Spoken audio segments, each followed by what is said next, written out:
بسم اللہ الرحمن الرحیم۔ السلام علیکم پیارے بچوں، کیسے ہیں آپ لوگ؟ امید ہے ٹھیک ہوں گے اور تندرست ہوں گے۔ جماعت پنجم، جیسا کہ آپ جانتے ہیں کہ ہمارا وقت شروع ہو چکا ہے اردو کا۔ ہم اب پڑھیں گے اردو جماعت پنجم۔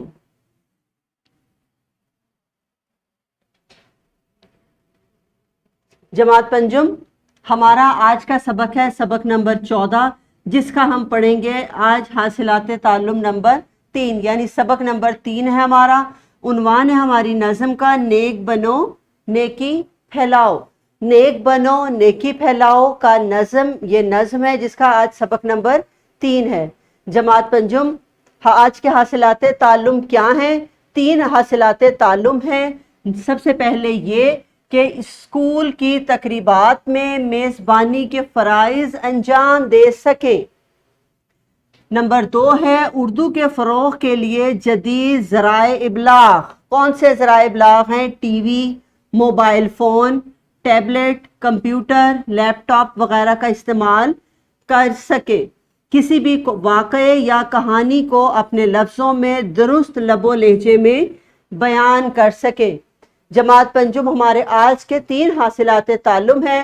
میں کوشش کروں گی کہ یہ اب آپ کو اچھی طریقے سے سمجھ میں آ جائیں اور ہم اس پر اپنی مشق بھی مکمل کر سکیں۔ اسلامی نقطہ نظر سے دیکھتے ہیں کہ آج اس سبق کو پڑھنے میں ہمیں کس طرح سے مدد مل سکتی ہے۔ تو ہم بسم اللہ الرحمن الرحیم کر کے قرآن مجید کی سورۃ الہمزہ کی آیت نمبر ہے 3، جس میں پروردگار اپنے بندوں سے ارشاد فرما رہا ہے، تباہی ہے ہر اس شخص کے لیے جو لوگوں کے عیب ٹٹولنے والا اور لوگوں کی غیبت کرنے والا ہو۔ اس شخص کے لیے تباہی ہے۔ کون سی 2 باتیں انسان میں موجود ہوں تو وہ شخص تباہ ہو گیا؟ کون سی 2 باتیں ہیں؟ نمبر 1 عیب ٹٹولے، کسی دوسرے کی برائی کو ڈھونڈے اور پھر دوسروں کو سامنے سے بیان کر دے۔ دوسرا ہے غیبت کرنے والا ہو۔ غیبت کرنا، کسی مسلمان بھائی کی پیٹھ پیچھے برائی کرنا غیبت کہلاتا ہے۔ تو چاہے وہ کسی بھی مسلک سے، مذہب سے، فرقے سے، کسی بھی فقہ سے تعلق رکھتا ہو، ہم اس کی غیبت کرنے کی اجازت ہمیں نہیں ہے۔ غیبت کرنے والے کے متعلق نبی کریم صلی اللہ علیہ وآلہ وسلم کی حدیث ہے کہ غیبت کرنے والا، جس انسان نے غیبت کی، گویا اس نے اپنے مردہ بھائی کا گوشت کھایا۔ کس قدر خطرناک ہے یہ حدیث کہ ہم اس حدیث کو اگر سن لیں اور سمجھ لیں تو کبھی بھی پیٹھ پیچھے، یعنی وہ انسان موجود نہ ہو اور ہم اس کے غیبت کریں تو گویا ایسا ہی ہے کہ جیسے ہم نے مردہ بھائی کا گوشت کھا لیا۔ تو ہم آج کے سبق میں، آج کے دن یہ عہد کرتے ہیں کہ ہم نہ تو دوسروں کے عیب ٹٹولیں گے۔ دیکھیں، کوئی انسان پرفیکٹ نہیں ہوتا، کوئی بھی انسان مکمل نہیں ہے، تو ہمیں اس انسان سے کوئی سروکار نہیں ہونا چاہیے کہ اس میں کیا برائی ہے، ٹھیک ہے۔ دوسرا ہے غیبت نہیں کرنی، تو ہم غیبت نہیں کریں گے اور دوسروں کے عیب نہیں ٹٹولیں گے تاکہ ہم ایک اچھے اور پکے سچے مسلمان بن سکیں، کیونکہ سچا مسلمان وہی ہے جو نبی کریم صلی اللہ علیہ وآلہ وآلہ وسلم کے اسوہ حسنہ پر عمل کرتا ہے۔ جو نبی کریم صلی اللہ علیہ وآلہ وسلم نے امر بالمعروف و نہی عن المنکر کا حکم دیا، یعنی اچھے کاموں کی ترغیب دو اور برے کاموں سے باز آ جاؤ، تو جو امر بالمعروف اور نہی عن المنکر پر عمل کرتا ہے وہی انسان دنیا اور آخرت میں کامیابی کا حقدار ہوگا۔ جماعت پنجم، ہم اپنے سبق پر واپس آتے ہیں۔ ہمارا آج کا سبق یہ ہے کہ آپ کو 2 سوال دیے گئے ہیں، ہم نے یہ سوال پڑھ کر سمجھنا ہے کہ سوال میں کیا پوچھا جا رہا ہے۔ سوال ہمارے سامنے ہے، اسکول کی کسی تقریب میں میزبان کون ہوتا ہے؟ جی جماعت پنجم بتائیے، اسکول کی تقریب میں میزبان کون ہوتا ہے؟ جی ہاں، میزبان وہ ہوتا ہے جو اس پروگرام کو، اس محفل کو منعقد کروا رہا ہوتا ہے، مہمانوں کو بار بار سٹیج پر بلاتا ہے اور ان سے، جیسے مثال کے طور پر آپ کے اسکول میں کوئی